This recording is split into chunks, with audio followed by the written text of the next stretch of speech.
Welcome to Pirates of Penzance, one voice mixed chorus style, almost live from 2017 on Raspberry Island. Tonight for our red carpet interviews, I have two very special guests. This is Gary Briggle, who was our stage director, and Anita Pecor, who played the Pirate King. So thank you to you two for joining us tonight for this big showing of Pirates. I wanted to start with some questions for Gary. Now, I was looking for a stage director because I had this Pirates idea in my head for 15 years. And I had messed up all the genders. I'd kind of rewritten some parts. And I talked to Ben Krywosz here in St. Paul, and he said, you got to hire Gary. So why you? Why were you the perfect fit for our Pirates? Well, probably because my dear friend Ben at Nautilus Theater knew that my career starting back in right out of graduating from St. Olaf College has been punctuated by productions of Pirates of Penzance. How many, Gary? How many? 20 productions since 1979. Wow. And the role that, I mean, you've directed it many times, but what's the role that you often have played also in the Pirates? Well, producers thought it was very smart economically to find a character tenor who could direct the show and play the modern major general. So even though in 1979 I was only 26, I put shoe polish in my hair and played the major general. And that caught fire nationally. And I did my 20th production just in February. Wow. Wow. Okay, so Gary, you've been around the block with Pirates of Penzance. What was different about Pirates' one voice mixed chorus style? Well, it was a privilege of working with such an extraordinarily skilled and gifted group of musicians. I always love, as I have often done in the past, working with musical organizations to do theatrical work. Right. And that means giving them the opportunity to explore characterization and movement and choreography and style. And there's nothing more fun than the Gilbert and Sullivan style. Right, right. So one piece that was really different was we completely reorchestrated this version of Pirates. And I think when I first brought it up, maybe you were a little hesitant, I don't know. But we took out the orchestra and we had a pirate band with accordion, ukuleles, wind players, percussion, synth, and they all sat sort of underneath this pirate ship to perform. Yeah, and in fact, I've always thought that was the best idea. Oh, good. Oh, good. The sound of the Pirates of the Caribbean, from Disneyland. Yeah. And as much as Sullivan's music has its beauty and sophistication, why not? Yeah, yeah, yeah. And Anita, when I conceptualized this as artistic director of the show, I always, from the beginning, wanted to have a Pirate King played by a woman, by a lesbian, because I just thought it had to be. So you were the first person probably to ever do this as a woman. What did it feel like to be in that role? And what was your experience? Well, and do you always dress like this? Yes, always. It was scary. It was it was very exciting. I to do something that no one has done before, of course, is always very exciting. I felt an honor to be the Pirate King, and yet I got the girl parts, know, and I was going to try really hard to work at selling it. I knew I had to sell it. I had to become a pirate to sell it. Yeah, that's so good. And Gary, when we did auditions, we managed to have one voice singers play every part in this musical, except for two of the roles, and we'll talk about those later. But I think when Anita came to the audition, it was like, oh yeah, we got our Pirate King, right? I mean, wasn't it kind of like that? Oh, absolutely. I mean, she has charisma, she has warmth, she has sweet spirit, she has a great comic gift. Yeah. And I think the thing that, that always sells me on a great Pirate King is the audience has to love that character and love the person that stands in that role. Yeah. And I fell in love with Anita on first sight. Yeah. That's great. And it's funny because in leading up to the rehearsals and the performance, I did have some pressure from people saying, shouldn't this be a pirate queen? And in the queer world, a queen is something totally not pirate king, right? And I didn't want a queen. I wanted a woman playing the pirate king. And that, and Anita, you just did that in such a cool way. I was going to also share that I had neighbors across the street who brought their kids to see our show. And a couple weeks later, they showed their kids the video of the Kevin Kling, Linda Ronstadt, Pirates of Penzance. And it started, and one of their little girls said, why is the Pirate King played by a boy? Yes.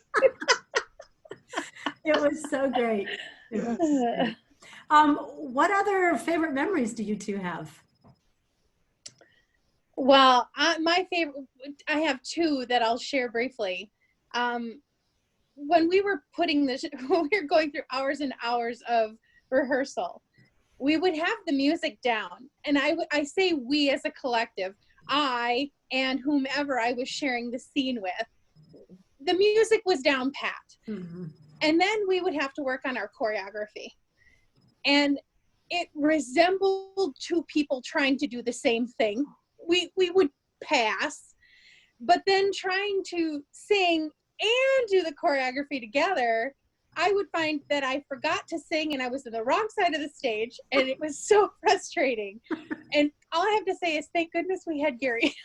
Yeah. I don't know, how many bottles of alcohol did you consume over the course of those weeks? Anita, you just have to know that that's always the case. Oh. I don't care at what level of the profession you are. I don't care if you're the best Verdi baritone in Manhattan. Perfect. That will happen, my darling. Yeah, it's true. It's true. Gary. And one of my other memories was, I think it was our second performance. I had just gone through a freak out. I was like, I'm going to forget that recitative part. I'm going to forget a line. I just know it. I'm so scared. And Darcy grabbed me, who played, she Ruth. played the nanny, basically. She grabbed me by both shoulders and she said, Anita, snap out of it. You're going to be fine. And I was like, okay, I can do this. I can do this. Nice. So Gary, you were working with really amateur actors, and this is a choir, right? We had the whole choir up on this pirate ship set, and then we had about 20 lead and chorus actors that were dancing and singing. And when you and I started planning, you said, okay, we were going to rehearse 6 nights a week for 5 weeks. And I'm like, it was beyond my imagination. And our singers did it. These 20 people showed up and you kicked their butts. Well, I knew that we all collectively wanted this to be energized and movement-based, and that people sing better when they move. You know, they engage with all of their energy and their personality. And I just have to say that there's no greater sense of achievement and accomplishment than, as Anita said, doing something you maybe haven't done before outside of your comfort level and achieving it. And Gilbert and Sullivan is the perfect opportunity for that sense of achievement. It really is. Okay, before we start the movie, I just want to let audience members know, not only did we do this complete production with a choir, but we set it outside on Raspberry Island in downtown St. Paul. I vowed afterward I will never do an outdoor performance again. Our set designer, Megan Kondrowski, created this incredible pirate set. We have a photo for you so you can see what the set looked like. And we'll talk a little bit more about that later. But the set literally was on an island, and we had all kinds of crazy ideas. Gary, what were some of our first ideas for using the island? Oh my gosh. The pirates were going to arrive on a pirate ship that was going to land, and they were going to jump off and storm the beaches. We had lesbians on jet skis coming down the river. Which is the subtitle of the sequel.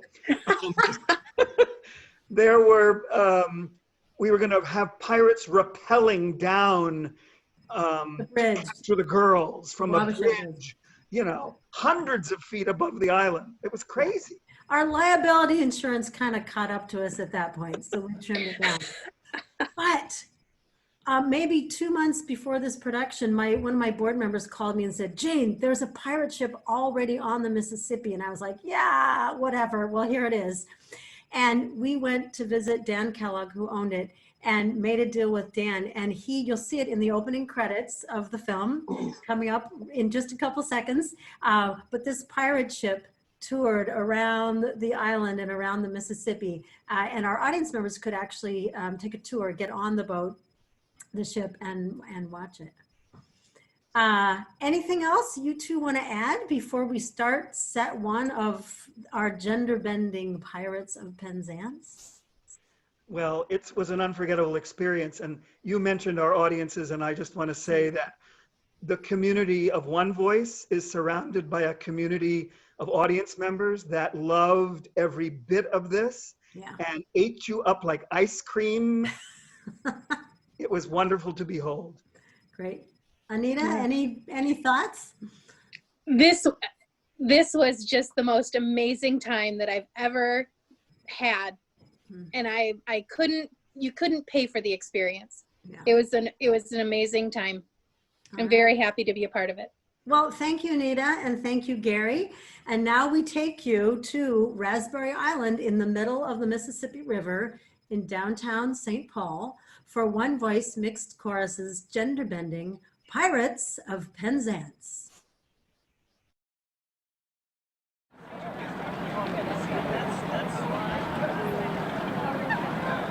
Wait a minute.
My friends, I thank you all from my heart for your kindly wishes.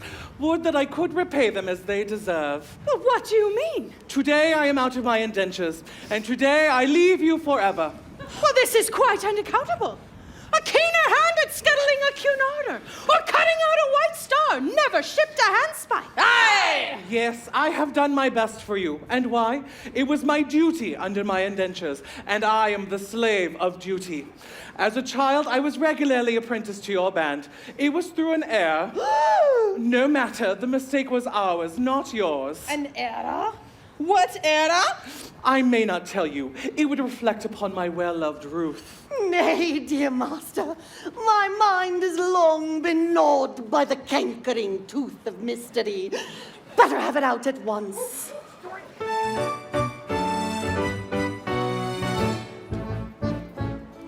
When Frederick was a little lad, he grew so brave and daring. His father thought he'd prentice him to some career seafaring. I was, alas, his nursery maid, and so it fell to my lot to take and bind this promising boy apprentice to a pilot. A ship's pilot. A life not bad for a hardy lad, though surely not a high lot. Though I'm a nurse, you might do worse than make your boy a pilot.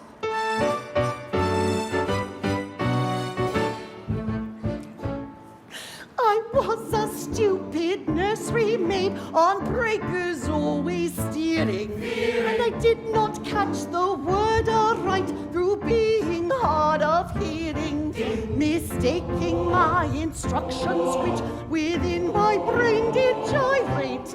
I took and bound this promising boy apprentice to a pirate. A sad mistake it was to make and doom him to a vile lot. I bound him to a pirate hue instead of to a pilot.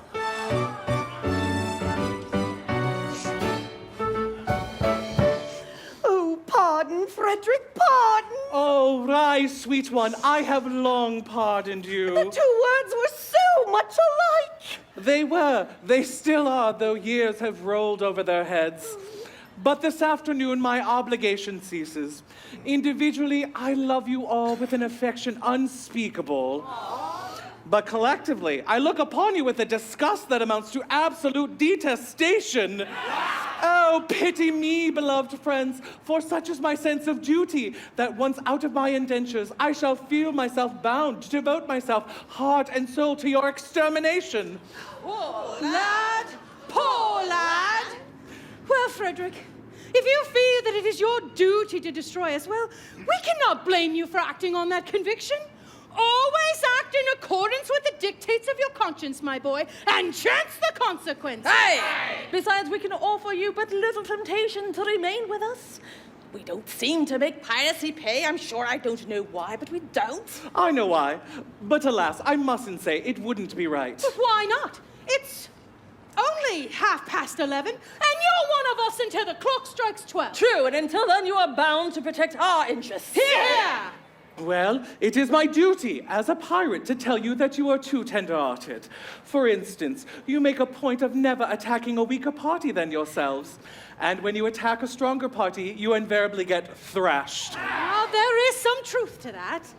Then again, you make a point of never molesting an orphan. Oh, of course, we are orphans ourselves and know what it is. Yes, but it has got about. And what is the consequence? Everyone we capture says they are an orphan. The last 3 ships we took proved to be manned entirely by orphans, so we had to let them go. One would think that Great Britain's mercantile navy were recruited solely from her orphan asylums, which we know is not the case. But hang it all, you wouldn't have us absolutely merciless. There's my difficulty. Before 12 o'clock I wouldn't, after 12 o'clock I would. Was ever a man placed in so delicate a situation? Well, it's top of the tide, and we must be off. Farewell, Frederick. And when your process of extermination begins, may our deaths be as quick and swift as you can conveniently make them. I will. By the love I have for you, I swear it. Would that you could render this extermination unnecessary by accompanying me back to civilization. No, Frederick, it cannot be. I don't think much of our profession, but contrasted with respectability, it is comparatively honest. No, Frederick, I shall live and die a pirate king!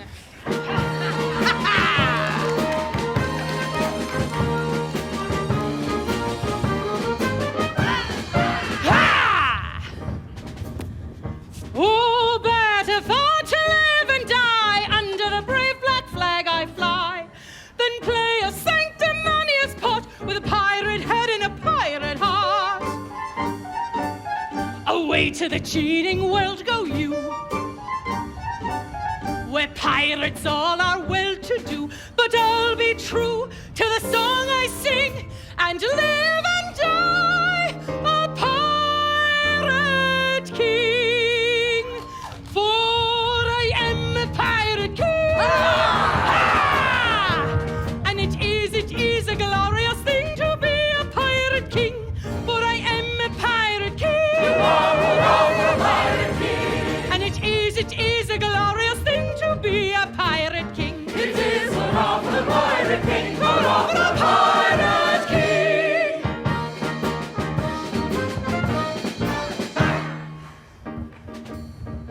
When I sally forth to seek my prey, I help myself in a royal way. I sink a few more ships, it's true, than a well-bred monarch ought to do. But many a king on first-class throne, if he wants to call his crown his own, must manage somehow to get through more dirty work than ever I do. For I am a pirate king, and it is a glorious thing to be a pirate king. For I am a pirate king. You are a pirate king. And it is a glorious thing to be a pirate king. It is an of the pirate king, an of the pirate king.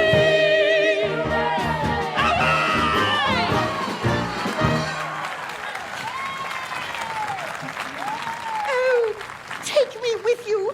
I cannot live if I am left behind. Ruth, I must be candid. You are very dear to me, as you know, but I must be circumspect. You see, you are considerably older than I. A lad of 21 usually looks for a wife of 17. A wife of 17? Why, you shall find me a wife of 1,000. No, but I shall find you a wife of 47, and that is quite enough. Ruth, tell me candidly and without reserve, compared with other women, how are you? I will answer truthfully, master. I have a slight cold, but otherwise I am quite well. I am sorry for your cold, but I was referring rather to your personal appearance. Compared with other women, are you beautiful? I have been told so, dear master. Ah, but lately? Oh, no. It was years and years ago. What do you think of yourself? Well, it is a delicate question to answer, but I think I am a fine woman. That is your candid opinion? Yes, I should be deceiving you if I told you otherwise. Thank you, Ruth. I believe you, for I am sure you would not practice on my inexperience. I wish to do the right thing, and if, I say if, you really are a fine woman, your age shall be of no obstacle to our union. Hark! Surely I hear voices. Who has ventured to approach our all but inaccessible lair? Can it be the Coast Guard? No, it does not sound like the Coast Guard. Confusion! It is the voices of young girls. If he should see them, I am lost. By all that's marvelous, a bevy of beautiful maidens. Lost! How lovely, how surpassingly lovely is the plainest of them. What grace, what delicacy, what refinement. And Ruth told me she was beautiful. Now, what shall I do? Before these gentle maidens, I dare not show in this alarming costume. No, I must remain in close concealment until I can appear in decent clothing.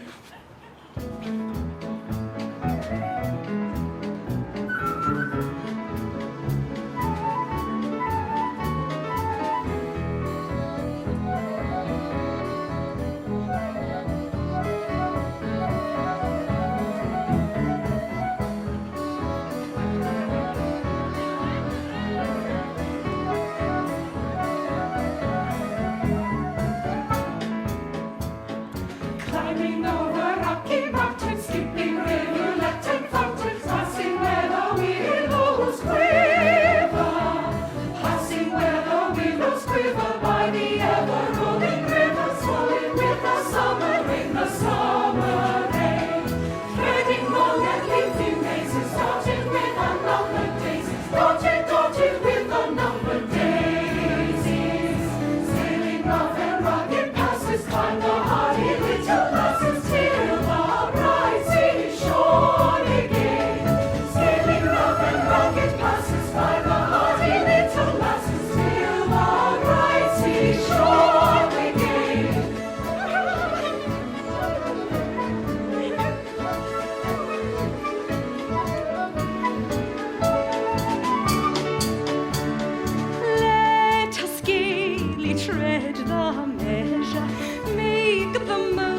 of fleeting leisure. Hail it as a true ally, though it perish by and by. Hail it as a true ally, though it perish by and by. Every moment brings a treasure of its own especial pleasure. Though the moments quickly die, greet them gaily as they fly. Greet them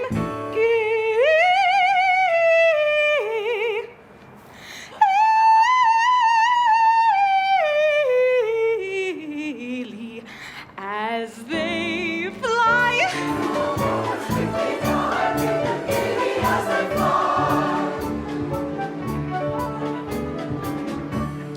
Far away from toil and care, reveling in fresh sea air.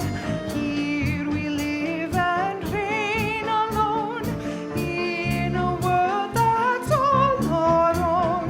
Here in this our rocky den, far away from mortal men, we'll be queens and make decrees. They may honor them who please. We'll be queens and make decrees. They may honor them who please.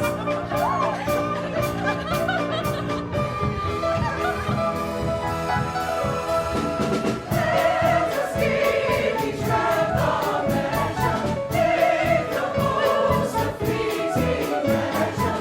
Hail it as a true ally, though it perish by and by. Hail it as a true ally, though it perish by and by. Let us give each other measure, make the most of fleeting leisure. Hail it as a true ally, a true ally.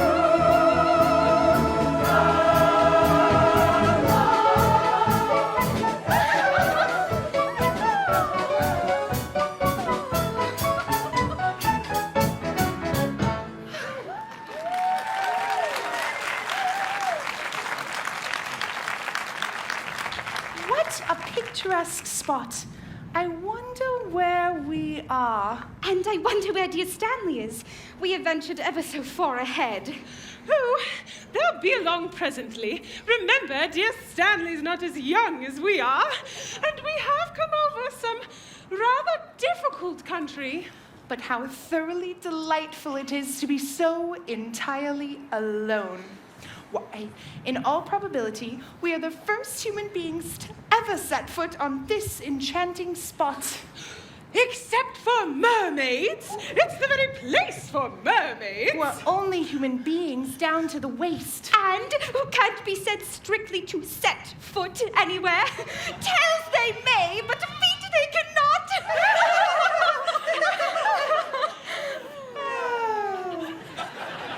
But whatever shall we do until dear Stanley and the servants arrive with the luncheon? Well, we are quite alone, and the sea is smooth as glass. Suppose we take off our shoes and stockings and paddle?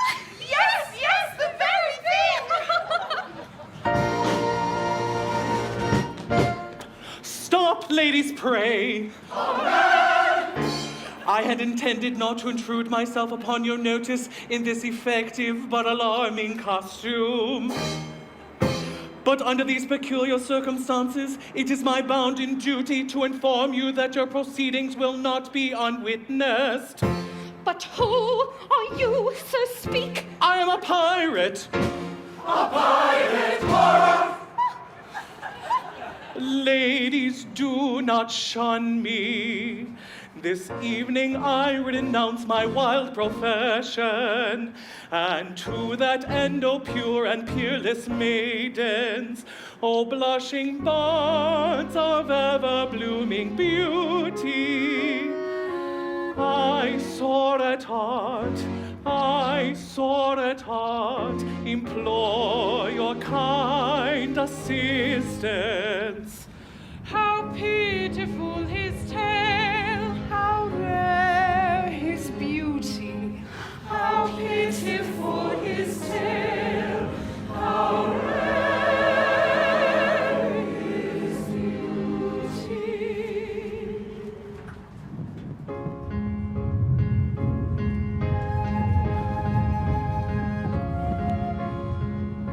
Oh, is there not one maiden breast which does not feel the moral beauty of making worldly interest subordinate to sense of duty?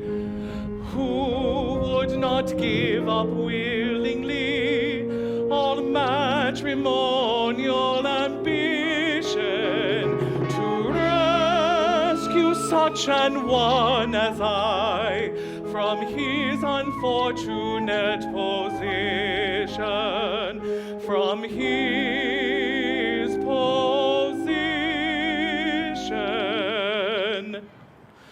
to rescue such an one as I from his unfortunate position. Alas, there's not one maiden breast which seems to feel the moral beauty of making worldly interest subordinate to sense of duty.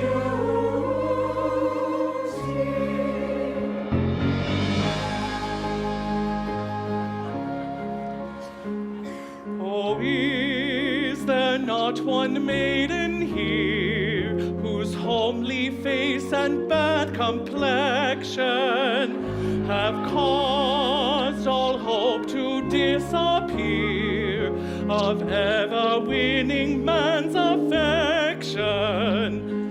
To such an one, if such there be, I swear by heaven's ark above you, if you will cast your eye on me, however plain you be, I'll love you. However plain you be,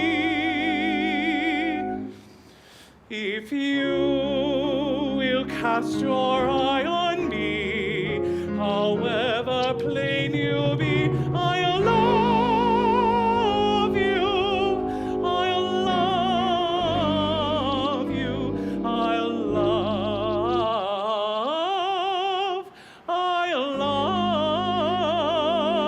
love you. Alas, there's not one maiden here whose homely face and bad complexion have caused all hope to disappear of ever winning man's affection. Not one. No, no, not one. Not one. No, no. Yes, one. Tis Mabel. Yes, 'tis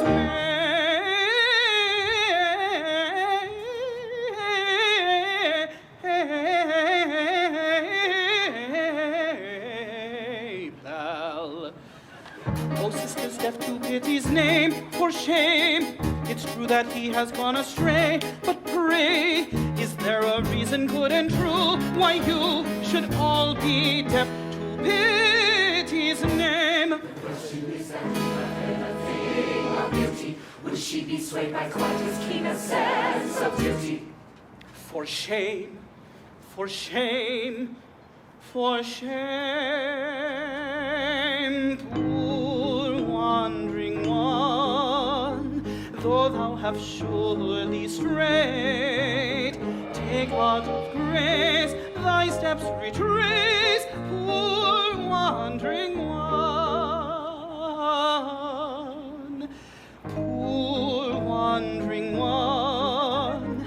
If such poor love as mine can help thee find true peace of mind, why take it, it is thine. Take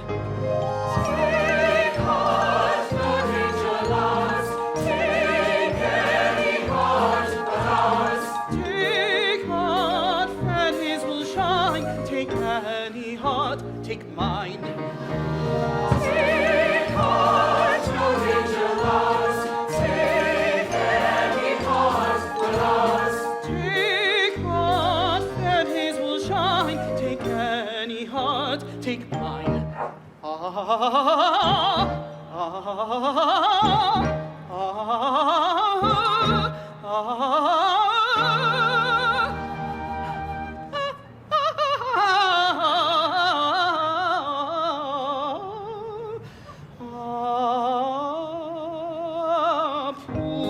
wandering one, for thou have surely strayed. Take heart of grace, thy steps retrace. Poor wandering one. Wandering one.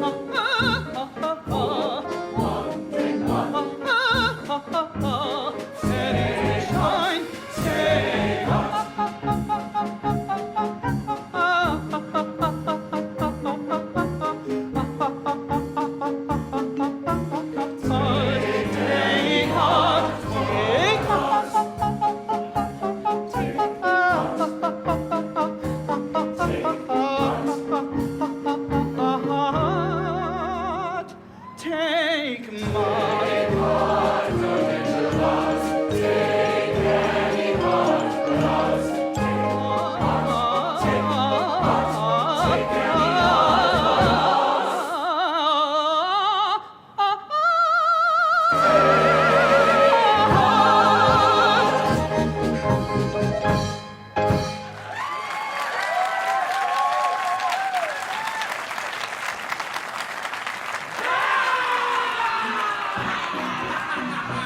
Stay, we must not lose our senses. Brutes who stick at no offenses will on none be here. Piracy, the dreadful trade is. Pray you get you handsome ladies while the coast is clear. No, we must not lose our senses. If they stick at no offenses, we should not be here. Piracy, the dreadful trade is. Nice companions for young ladies. Let us be so. Too late, too late.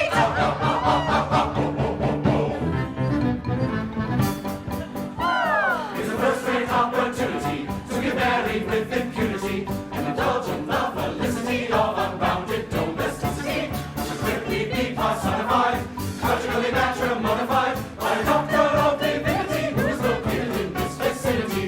We have missed our opportunity of escaping with impunity, so back to the felicity of our native domesticity. We should quickly be personified, conjugally matrimonified by a doctor of divinity who is located by a doctor of divinity who resides in this vicinity. By a doctor of divinity.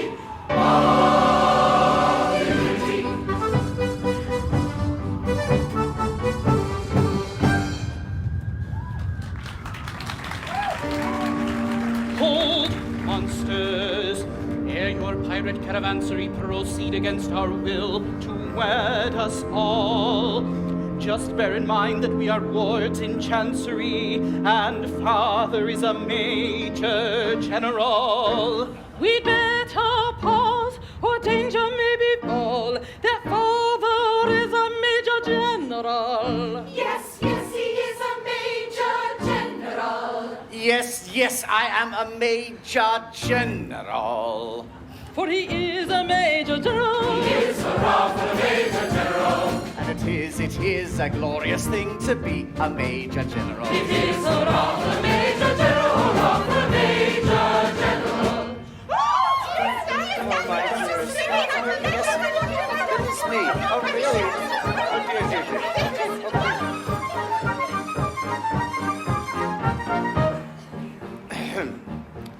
I am the very model of a modern major general. I have information, vegetable, animal, and mineral. I know the kings of England, and I quote the fights historical from Marathon to Waterloo and not categorical.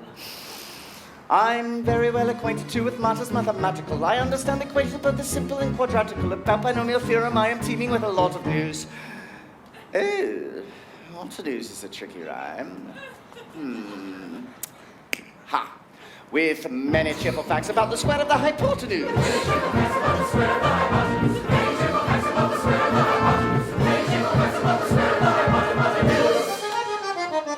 I'm very good at integral and differential calculus. I know the scientific names of beings and animalculous. In short, matters vegetable, animal, and mineral. I am the very model of a modern major general.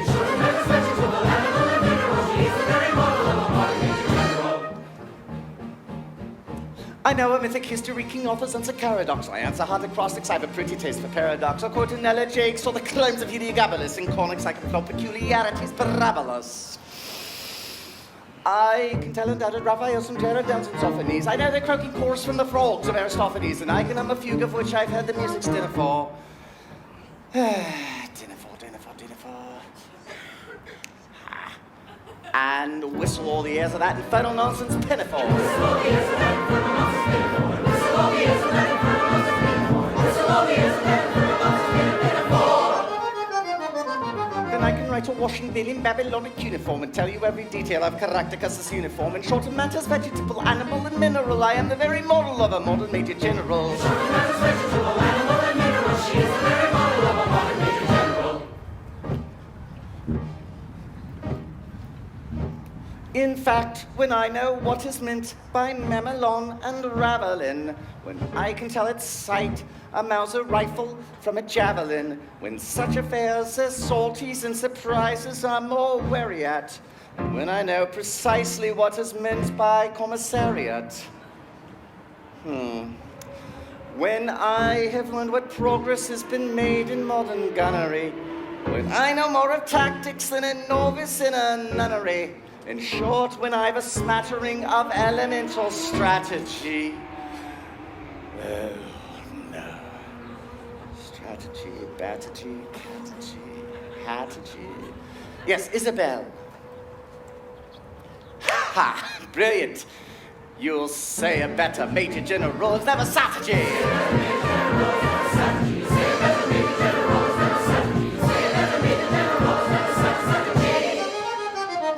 For my military knowledge, though I'm plucky and adventurous, has only been brought down to the beginning of the century, but still in matters vegetable, animal, and mineral, I am the very model of a modern Major General. Still in matters vegetable, animal, and mineral, they are the very model of a modern Major General.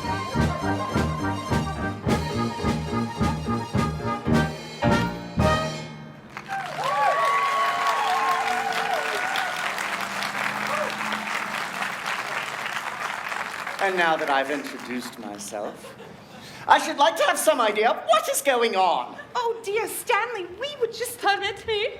I'll explain in 2 words. We propose to marry your daughters. Dear me. Against our wills, of course! Against our wills! Oh, but you mustn't do that. May I ask? This is a picturesque uniform, but I'm not familiar with it. What are you? Well, we are all single buccaneers. Yes, I gathered that. Anything else? No, nothing else. Dear Stanley, don't believe them. They are pirates. The famous Pirates of Penzance. The Pirates of Penzance? I've often heard of them. All except this gentleman, who was a pirate once, but is out of his indentures today, and means to join the local constabulary forthwith.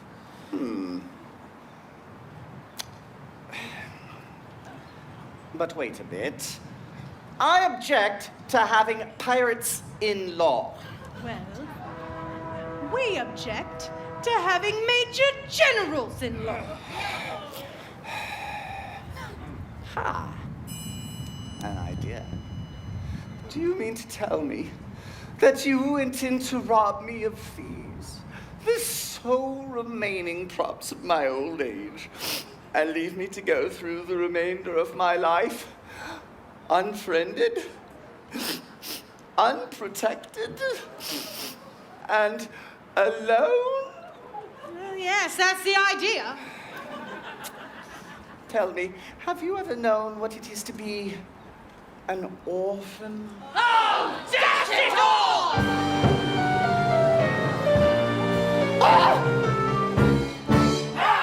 Oh, fiends of dark and dismal fate, forgo your cruel employ. Have pity on my sad estate. I am an orphan boy. An orphan boy. an orphan boy. How sad, an orphan boy.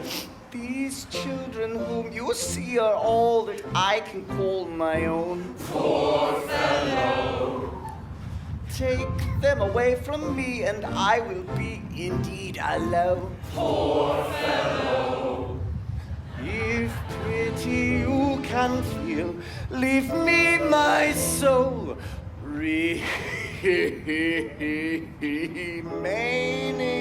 joy. See, at your feet they kneel, your hearts you cannot steal. Against the sad, sad tale of the lonely, orphan boy. Poor fellow. See, at our feet they kneel, our hearts they cannot steal. Against the sad, sad tale of the lonely, orphan boy. The orphan boy, the orphan boy. See, at our feet they kneel, our hearts we cannot steal. Against the tale of the lonely, orphan boy.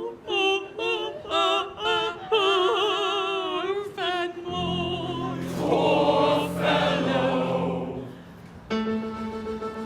I'm telling a terrible story, but that doesn't diminish my glory, for they would have taken my daughters over the billowy waters if I hadn't, with elegant diction, indulged in an innocent fiction, which is not in the same category as telling a regular terrible story. It's telling a terrible story. She'll tell like a negligent story. It's one of the cruelest spots that ever have been in these waters. It is easy in elegant diction to call it an innocent fiction, but it comes in the same category as telling a regular terrible story. It's easy in elegant diction to call it an innocent fiction, but it comes in the same category as telling a regular story.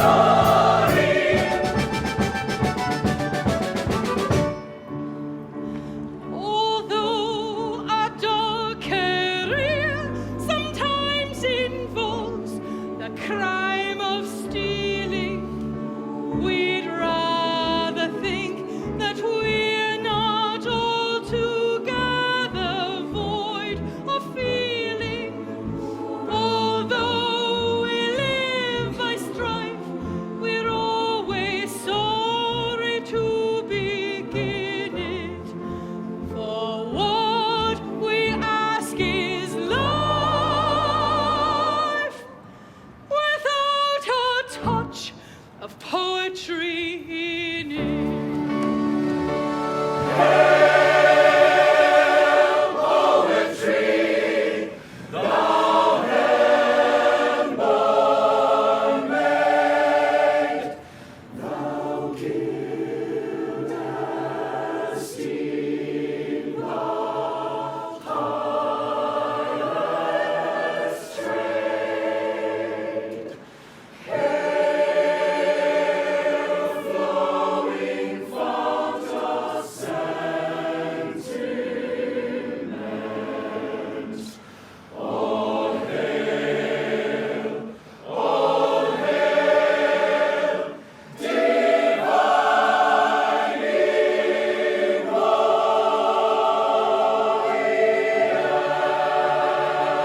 warriors.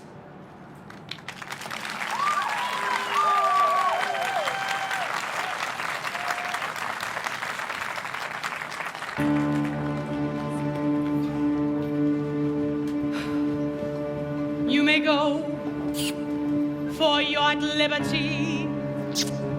Our pirate rules protect you, and honorary members of our band, we do elect you. For he is an orphan boy. He is an awfully orphan boy. And it sometimes is a useful thing to be an orphan boy. It is an awfully orphan boy, an awfully orphan boy. Happy day with joyously, we will away and merry be. Happy day with joyously, we will away and merry be. Should we fall auspiciously, by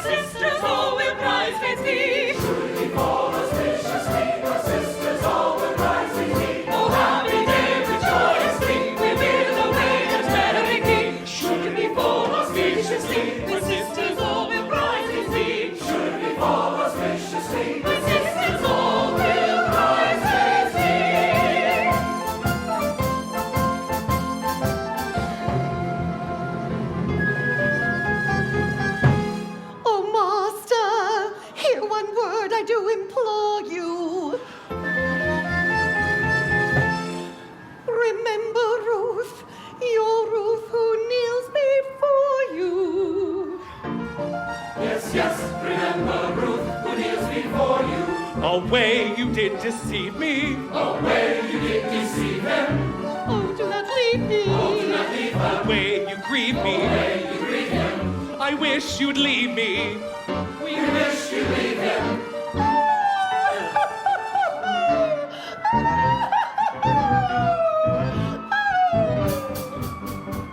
Preserve the magnanimity, with flag to lace and dimity. Never was such opportunity to get married with impunity. But we give up the felicity of unbounded domesticity.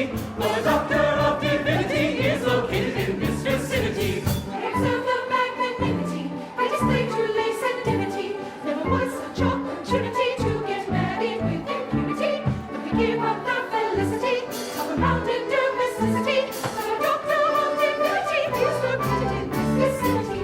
We give up the felicity of unbounded domesticity. We give up the felicity of unbounded domesticity. The doctor of divinity, the doctor of divinity, the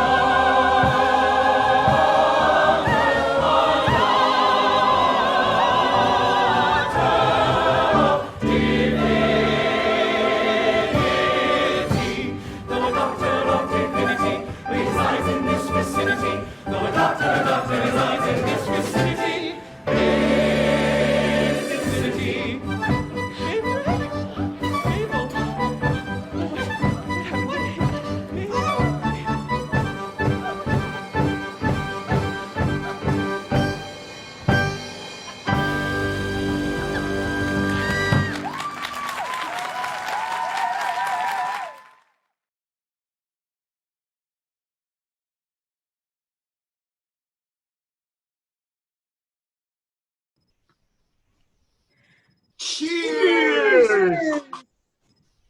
All right, welcome to our intermission time and our red carpet interviews. General Stanley has just told a terrible, terrible fib, and it's gonna come back to haunt him in just a minute. But before we head to the second part of Pirates of Penzance, I wanted you to meet a few more amazing one-voice actors who were part of our show in 2017 and are here with us tonight watching the show. So James, introduce yourself. Hello, everybody. I'm James. I'm pirate number 2. I didn't have an official name, but I just called myself Randy. And Jasmine. Hello, my name is Jasmine Scott, and I played Edith, daughter of Major General Stanley. You looked a little different with the curls. I did. I had a little bit of a ramen noodle look, Justin Timberlake throwback. Yeah. We've since changed. And Josie, you were our Major General. I was. Hello, I'm Jocelyn Fear, and I played Major General Stanley in the production. So I'm a horrible liar. Shame on me. So, Josie, talk a little bit about what this was like for you to play this role. Oh, well, I've wanted to be Major General Stanley in a production of Pirates of Penzance for at least 20 years. So I'm 40 this year, so 37 at the time, and it's always been on my bucket list. His part is just so fun to be so energetic.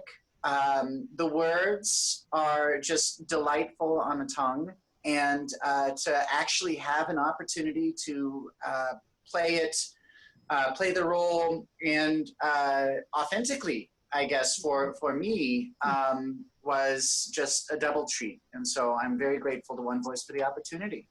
Can you talk about, now we don't want to give anything away in the second half of the show, but can you talk about how you sort of played with gender in the first half and the second half? Well, I would say that, my body language definitely was more feminine throughout than, traditional bombast that one might see from a Major General Stanley. The prop that I attached to was a woman's folding fan. So rather than, I, as an actor, always like to have a prop or some sort of focus to help me get into character. And so having that as my prop kind of helps me play around with the role a little bit. Stanley's interesting because he's the patriarch of the piece, isn't he?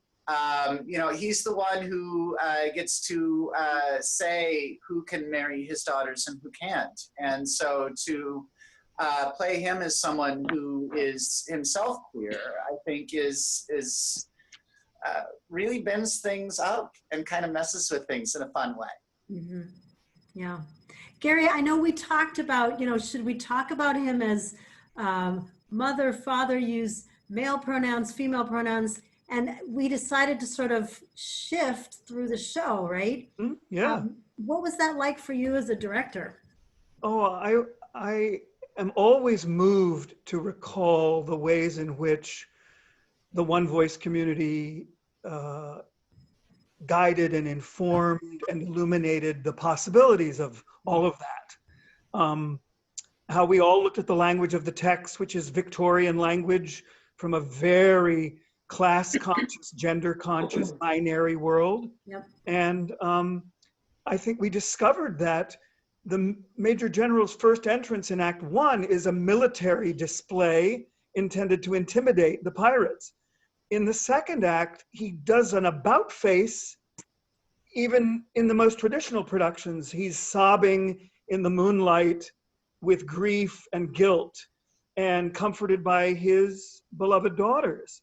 And I think very rightfully begins a journey toward greater understanding. So we just leaned into that, I think, in a very elegant way. Yeah. And unique.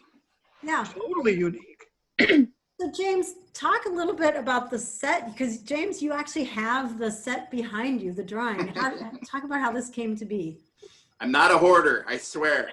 2017 was the year of the pirates. So on top of Pirates of Penzance, I threw a huge Halloween party using the set, actually, part of the set. So behind me are two pieces of the set that our set designer, Megan, helped design and create. And this is a small part of that set.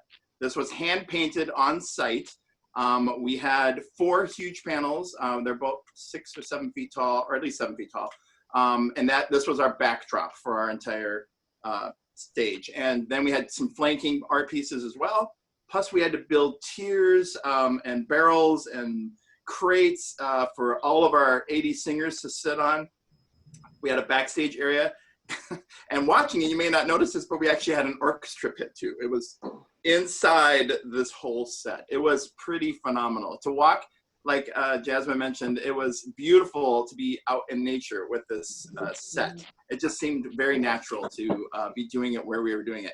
And Mother Nature herself thought she would also play a part in our show. By almost every single day, we had some sort of major burst storm out of nowhere where the set, huge wood pieces, were flying in the wind, and the ground was getting soaked before hundreds of people were coming to watch. We thought we were going to have to cancel it, but it like stopped. We cleared up, you know, we stepped over the electrical cables. It was interesting. So yeah, it was really fun. One of those shows, I think right before this one that's filmed, the set actually blew back an entire, like 6 inches, and we had to move it forward. You were like, where's our set? Yeah. I remember asking Megan, the set designer, are you sure that this set can hold 80 singers with the band underneath? Like, I'm just thinking, oh my gosh. Yeah. Gary, your eyes are big. I was the one standing out front, you know, biting my fingernails and but it was, Megan's work was masterful. Her expertise paid off, and she was sort of a one-man shop. It was amazing, the work that she did. Her set survived 3 years, so there you go. And I loved the gangplanks that led down from the stage, which were useful in our staging to define the space. And then do you remember the little sort of logos that got handed past. There were daisies and there were police badges and there were British flags that engaged the eye as well as kept the chorus sort of as part of the storytellers. Right. Yeah, that was great. That was great. Jasmine, what was your experience as a daughter? As a daughter, my absolute favorite part of the entire experience was just the months leading up to it, where we were learning all of Gilbert and Sullivan's lyrical delights throughout all of our rehearsals, because that started much before the blocking and scenes began with our smaller core group. It was so much fun going through that. I had not done a Gilbert and Sullivan piece other than like a couple of choir moments. So actually being able to do the full show was a ton of fun for me. And I think the best part from my seat in the whole process was the first day when we actually had dress rehearsal and we had the chorus fill in the ship and everybody was there, and then we had the full sound, which was just so unique being on Raspberry Island with, we were out in nature. We had kind of this echoing back from the bridge that we could see as we were performing. And it was just, it felt like it was exactly where it was supposed to be from the scene and where the storytelling was. So it was so much fun. And a big call out to Colin Sheridan, who was our sound designer. And you could hear in the first half, I mean, really did a remarkable job outside reinforcing the sound. It's incredible. So Anita, we cast you in this major role, and it wasn't until like weeks into the show that I found out that you had never acted before. How is this possible? Yes, it's true. It's true. I mean, don't get me wrong. I was in, the chorus in a high school play, but that was singing. I had no lines. I just got to dress up in a costume and sing. And, I was lucky enough to be sashed in 2011 as Klondike Kate. But again, that was just singing. And I got to chit chat with a whole bunch of fun people, but never to the scale of a full-blown play. So I had lines to memorize, and I had choreography, and I had solos, and I thought to myself, oh my God, this is really happening. I'm a responsible party here. Yeah. Well, I think my very hands down favorite part of this production was that so many One Voice people were involved and so many people who did not have experience acting. I'm thinking about Nate, who played the sergeant of police and showed up, and it turns out he's a ballet dancer. So he added ballet to his moves. Oh, have we seen that? Oh, yeah. Anyway, Spoilers. Yeah. Gary, what else do you recall about these actors coming alive from your experience? Well, you've just mentioned, I think one of my favorite things always is a spirit of collaboration when you're staging something, that people leave their mark on the movement. They leave their mark on the interpretation, on the character. And I wanted to, I didn't want to tell people what to do.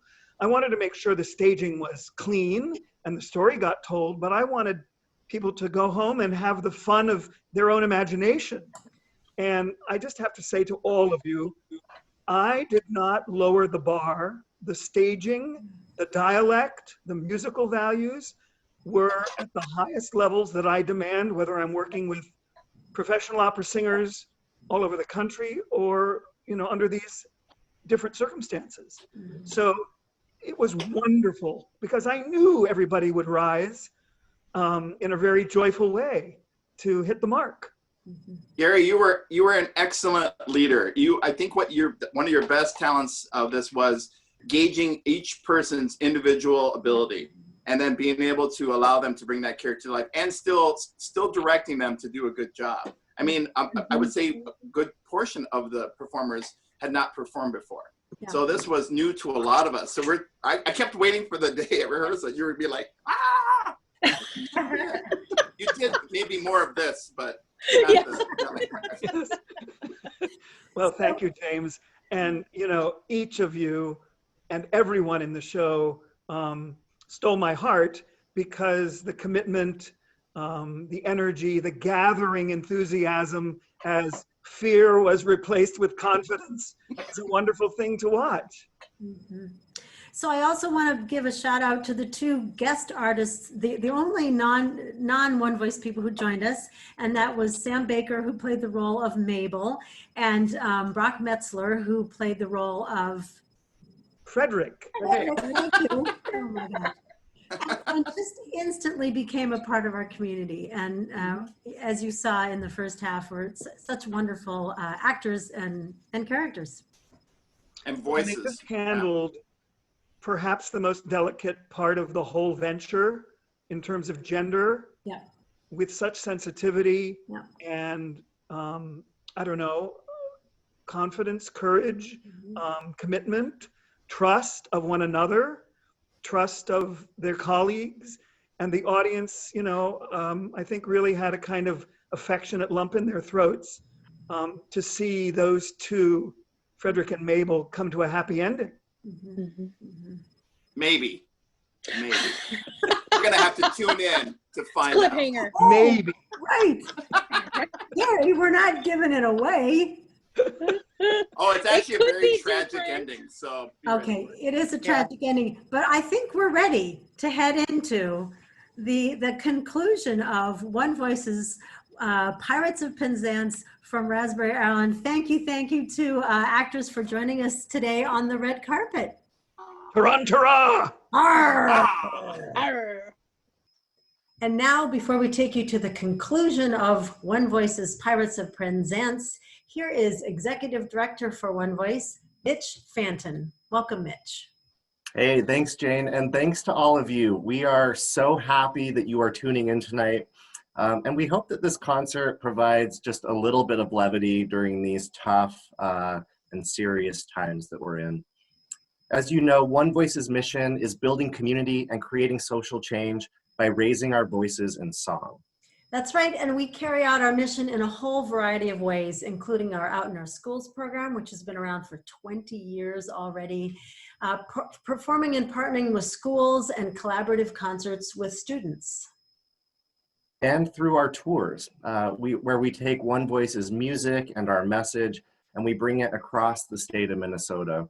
Oftentimes we're traveling to areas that lack community and representation for LGBTQ people. And of course, performing One Voice's one-of-a-kind, inspiring, meaningful, and beautiful concerts for you.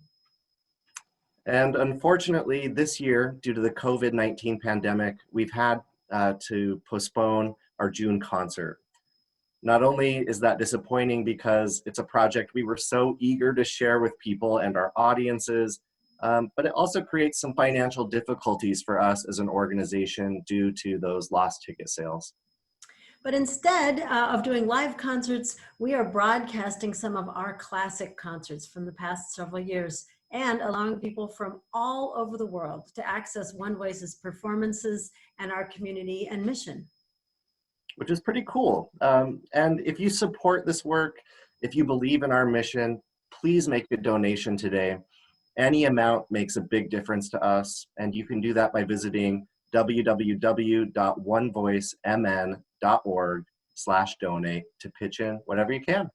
Thanks for your support, and now back to Pirates of Penzance on Raspberry Island.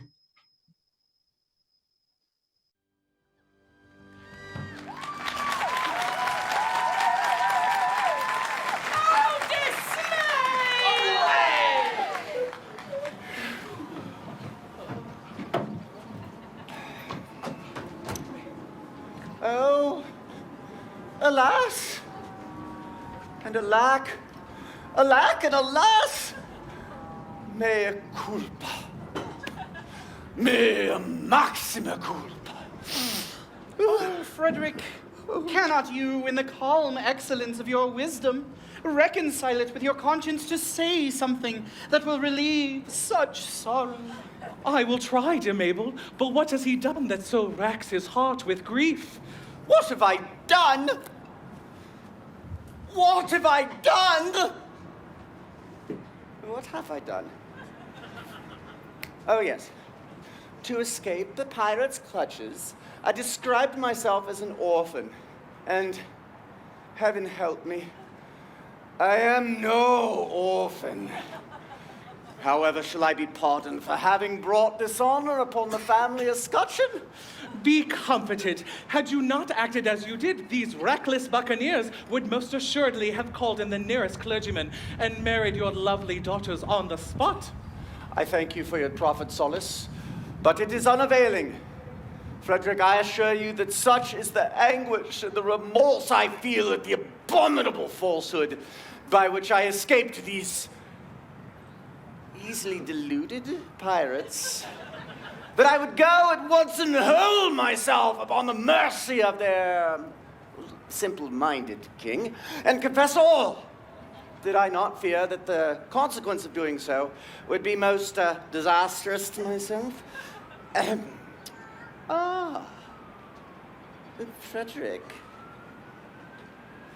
you must defend us all and destroy the monstrous maritime marauders. Before the setting of the sun, I hope to have atoned for my involuntary association with the pestilent scourges by sweeping them from the face of the earth. And then, dear Mabel, you will be mine.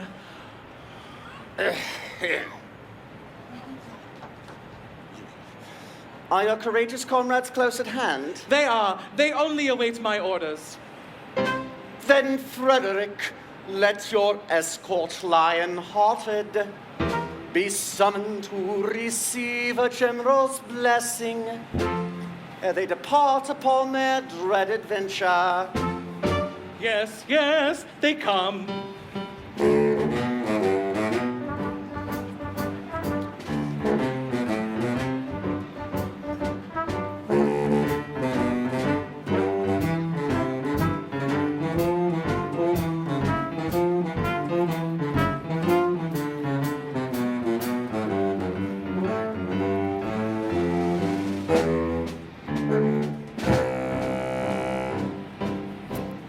When the foeman bears his steel, we uncomfortable feel, and we find the wisest thing is to slap our chest and sing. For when threatened with the mutes, and your heart is in your boots, there is nothing brings it round like the trumpet's martial sound, like the trumpet's martial sound.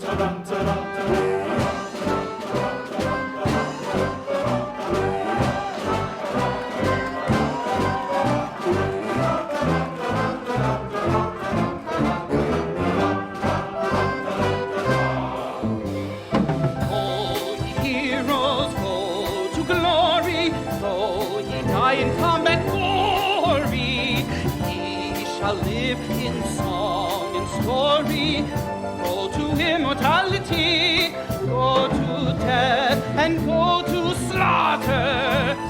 Die, and every Cornish daughter with her tears your grave shall water. Go, ye heroes, go and die. Go and die, go, ye heroes, go and die. Though to us it's evident these attentions are well meant, such expressions don't appear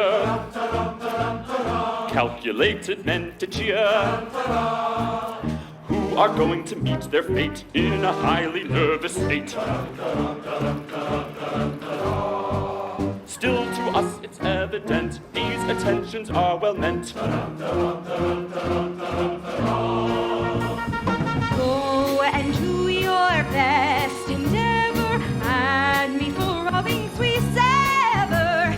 We shall say farewell forever. Go to glory and the grave. Go to glory and the grave. All your foes are fierce and ruthless, awesome, merciful and truthless, young and tender, old and toothless, all in vain their mercy crave. We observe too great a stress on the risk that on us press, and of reference a lack to our chance of coming back. Still perhaps it would be wise not to cop or criticize, for it's very evident these attentions are well meant. Yes, it's very evident these attentions mountains are well bent, evident, yes, well meant, evident, ah, yes, well meant. When the boat is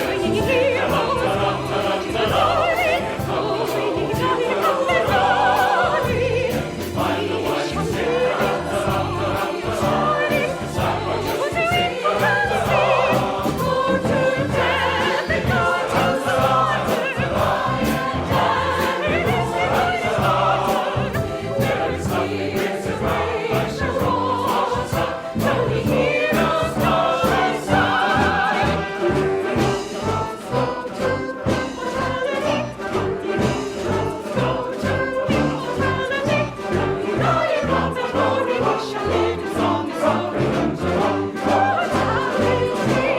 away, these pirates slay, then do not stay, then why this delay?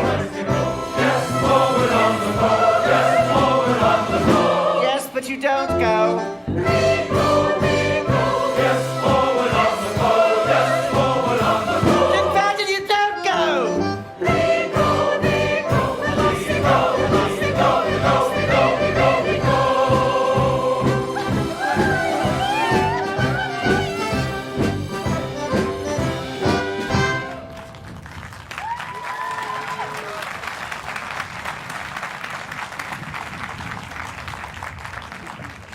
Now for the pirate's lair.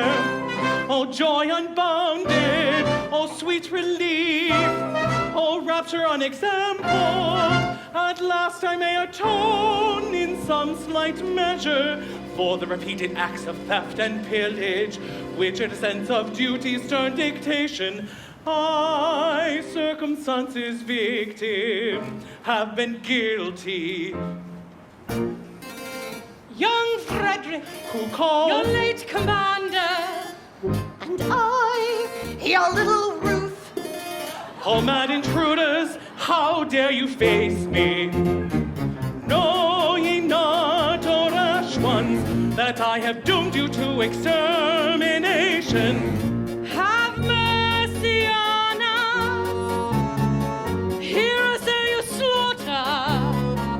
I do not think I ought to listen to you, yet mercy should alloy our stern resentment.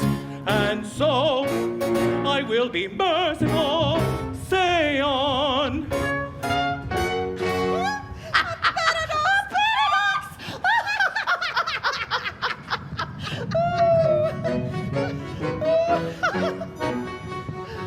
A paradox, the most ingenious paradox. This paradox.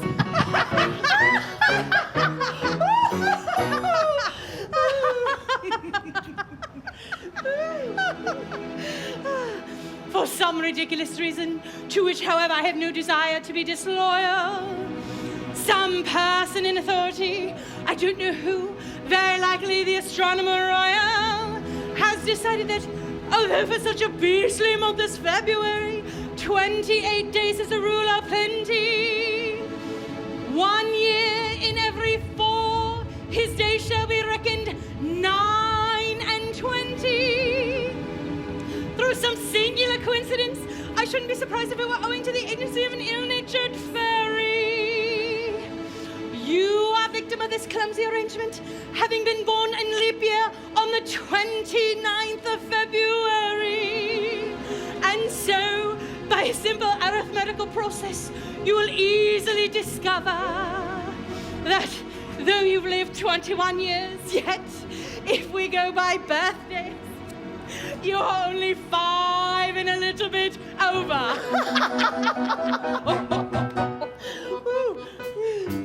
Dear me, let's see. Yes, yes, with yours my fingers do agree.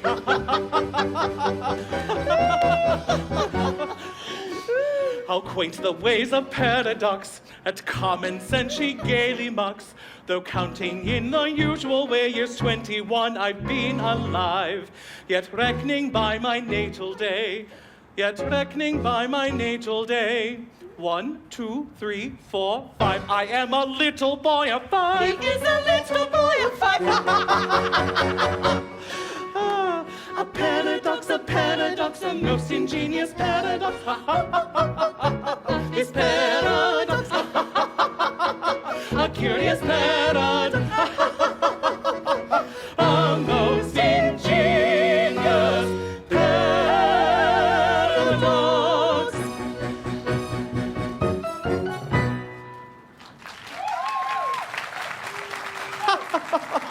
Upon my word, this is most curious, most absurdly whimsical. 5 1/4. No one would think it to look at me. Oh, you are glad now, I'll be bound, that you spared us. You would have never forgiven yourself if you had killed 2 of your comrades. My comrades? Oh, I'm afraid you don't appreciate the delicacy of your position. You were apprenticed to us. Until I reached my 21st year. Oh, no. Until you reached your 21st birthday. And going by birthdays, you are as yet only 5 1/4. You don't mean to say you will hold me to that? Oh, no. We merely remind you of the fact, and we'll leave the rest to your sense of duty. Your sense of duty? Don't put it on that footing. As I was merciful to you just now, be merciful to me.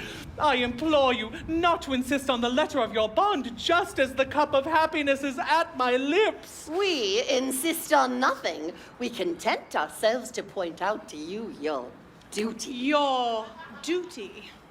Well, you have appealed to my sense of duty, and my duty is only too clear. I abhor your infamous calling. I shudder at the thought that I've ever been mixed up with it. But duty is before all. At any price, I will do my duty. Oh, bravely spoken. Come, you are one of us once more. Lead on, I follow. Oh, horror! What's the matter? Ought I to tell you? No, I cannot do it. And yet, as one of your band... Speak out! I charge you by that sense of conscientiousness to which we have never yet appealed in vain. It breaks my heart to betray the guardian of the girl I adore. And yet, as your apprentice, I have no alternative. It is my duty to tell you that Major General Stanley is no orphan. What? More so, she never was one. Not a word. She is doomed. Away, my heart's on fire. I burn this base deception to repay. This very night, my vengeance dire will guard itself in gore. Away. Away, ere I expire. I find my duty hard to do today. My heart is filled with anguish dire. It strikes me to the core. Away. With falsehood foul, she tricked us of our brides. That vengeance howl the pirate so decides. Her nature stern she promised with her bride. And in return tonight the traitor dies. Yes, tonight the traitor dies. Yes, tonight the traitor dies. Tonight she dies. Yes, so early tomorrow. Her girls likewise. They will welter in sorrow. One soft spot in their natures they cherish. And all blood to abuse it shall perish. Tonight she dies, it's her early tomorrow. Her girls likewise they will welter in sorrow. The one soft spot in their natures they cherish. And all who plot to abuse it shall perish. Away. Tonight the traitor dies. Away, tonight.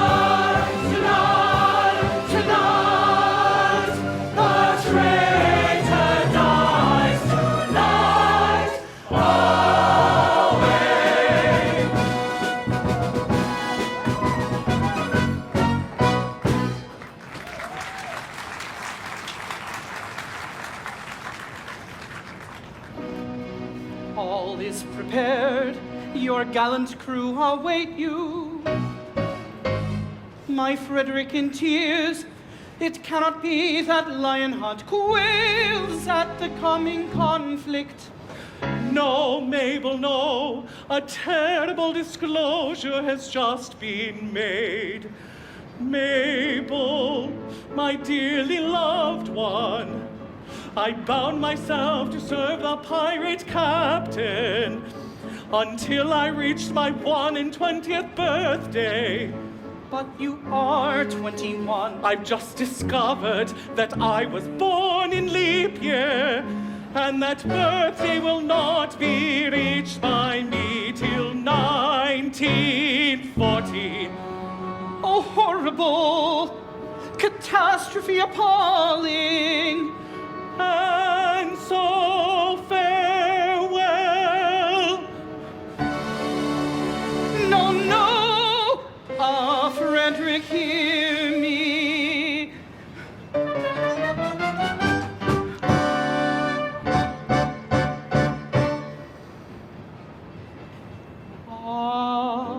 Leave me not to pine alone and desolate. No fate seemed fair as mine, no happiness so great. And nature day by day has sung in accents clear this joyous roundelay. He loves thee, he is near. Fa la la la, fa la la la. He loves thee, he is near. Fa la la la, fa la. Ah, must I leave thee here in endless night to dream, where joy is dark and drear, and sorrow all supreme, where nature day by day will sing in altered tone this weary roundelay. He loves thee, he is gone. Fa la la la, fa la la la. He loves thee, he is gone. Fa la la la, fa la.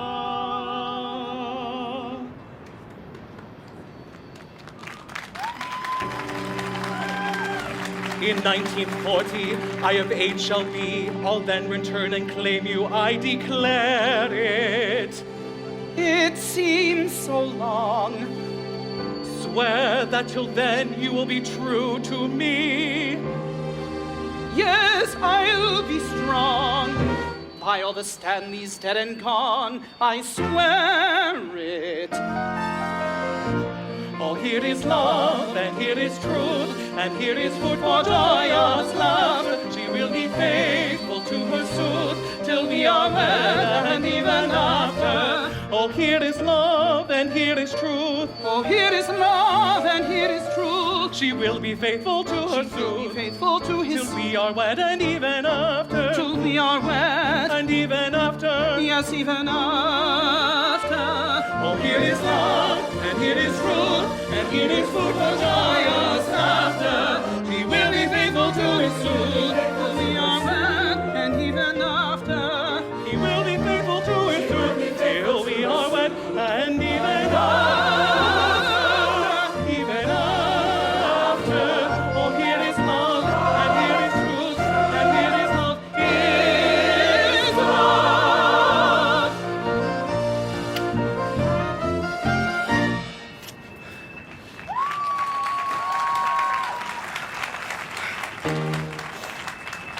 No, I am brave. O family descent, how great thy charm, thy sway, how excellent. Come one and all, undaunted men in blue. A crisis now, affairs are coming to.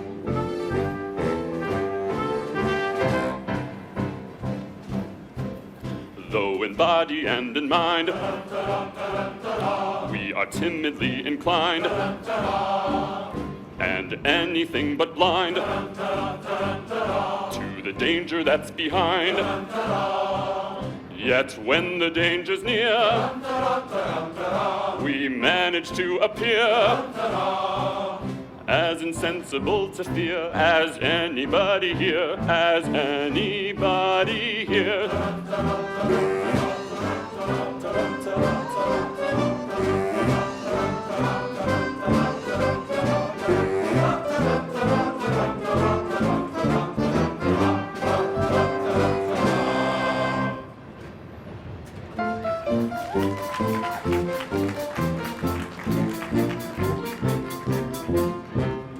When a felon's not engaged in his employment, or maturing his felonious little plans, his capacity for innocent enjoyment is just as great as any honest man's. Our feelings we with difficulty smother when constabulary duties to be done. I'll take one consideration with another. A policeman's lot is not a happy one. Oh, when constabulary duties to be done, a policeman's lot is not a happy one, happy one.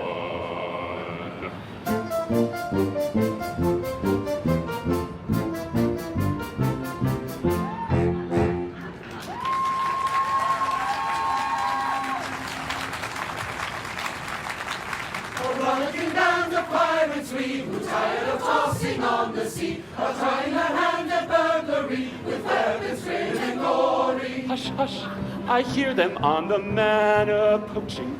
With stealthy step the pirates are approaching.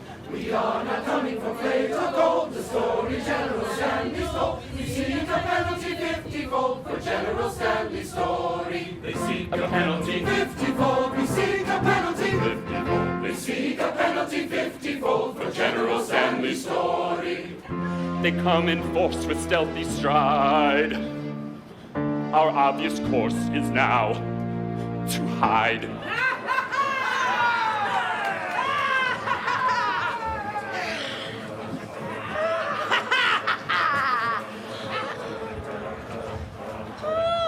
Quiet!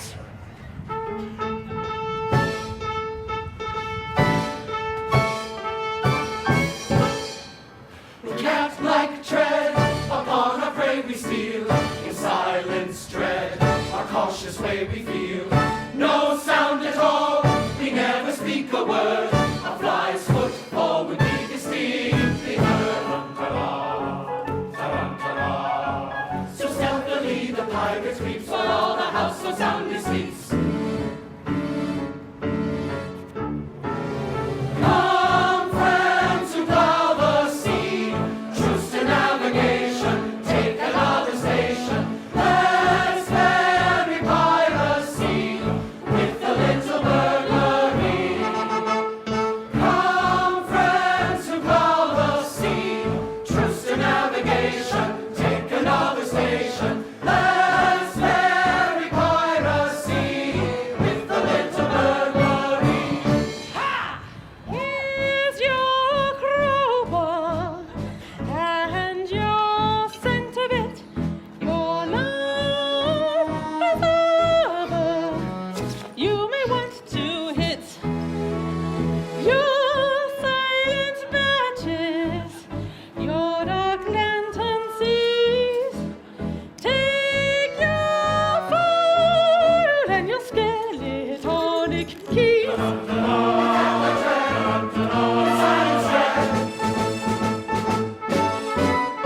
Cat like tread upon our prey we steal. In silence dread, our cautious way we feel. No sound at all, we never speak a word. A fly's footfall would be distinctly heard. Come, friends who prowl the sea, trust to navigation, take another station. Let's bury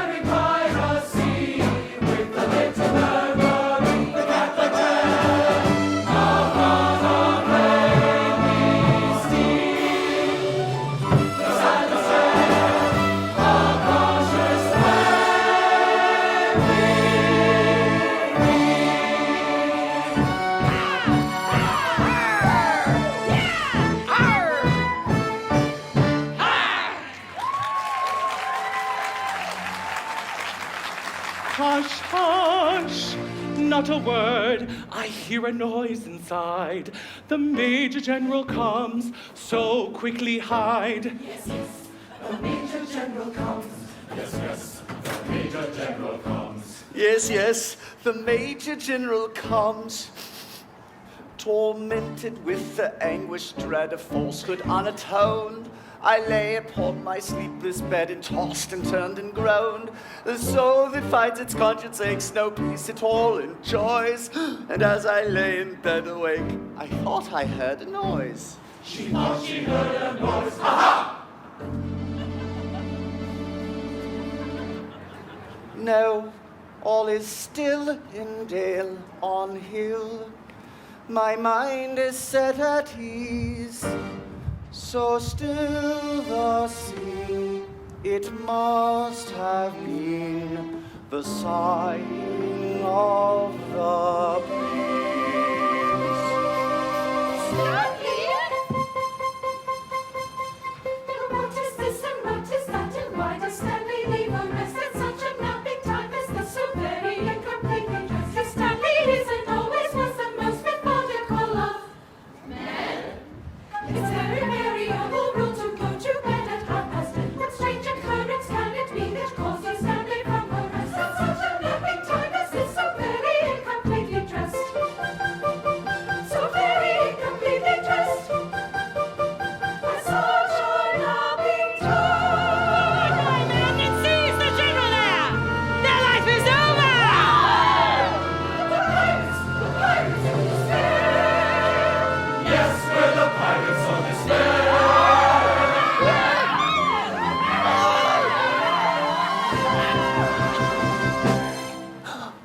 Frederick is here, oh joy, oh rapture, summon your troops and effect their capture. Frederick, save us! Beautiful Mabel, I would if I could, but I am not able. He's telling the truth, he is not able. With base deceit, you worked upon our feelings. Revenge is sweet and flavors all our dealings. With courage rare and resolution manly, for death prepare, unhappy General Stanley. Is she to die, unshriven, unannealed? Oh, spare her! Will no one in her cause a weapon wield? Oh, spare her! Yes, we are here, though given to conceal. Russia! So to constabulary pirates yield. Russia!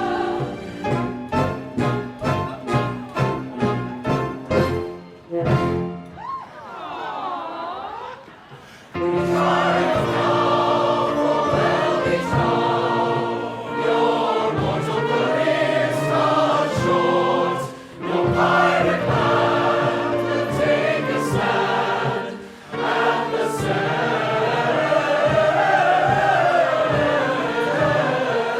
to bring in no court.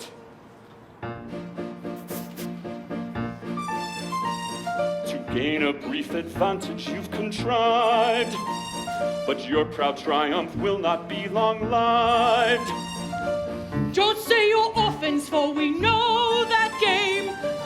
On your allegiance we've a stronger claim.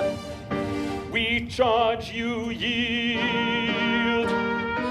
We charge you yield in Queen Victoria's name. You do. We do. We charge you yield in Queen Victoria's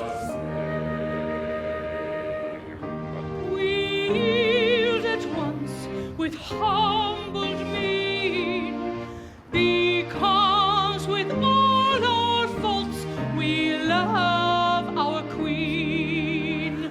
Yes, yes, with all their faults they love their queen. Yes, yes, with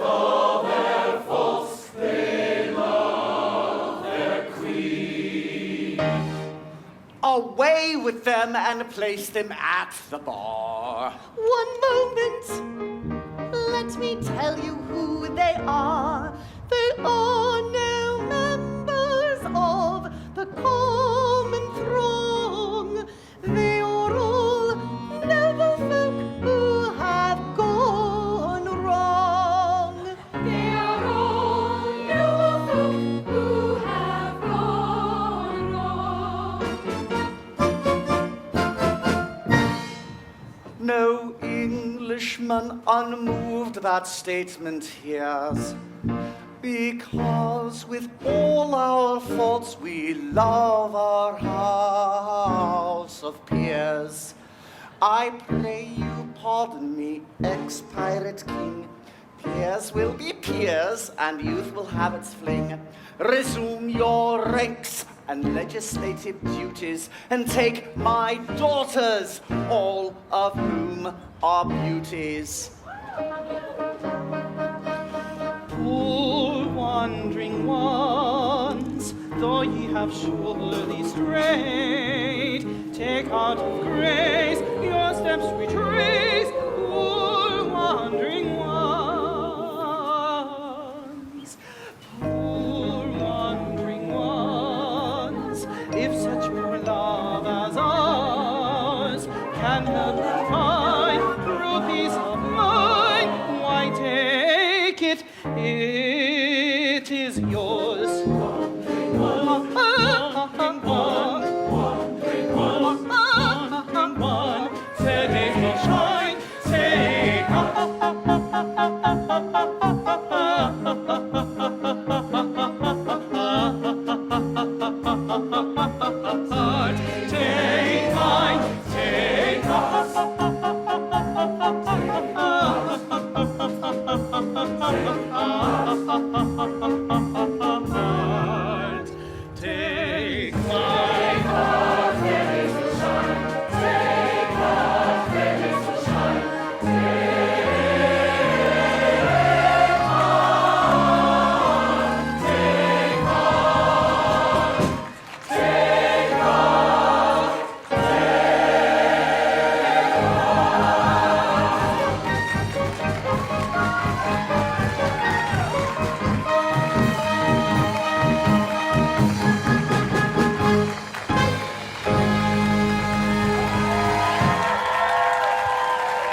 enjoyed Pirates of Penzance with one voice mixed chorus from Raspberry Island. One voice, since we aren't performing in live this spring and summer, we will be rebroadcasting a number of our concerts, so we look forward to seeing you there. And James, take us out.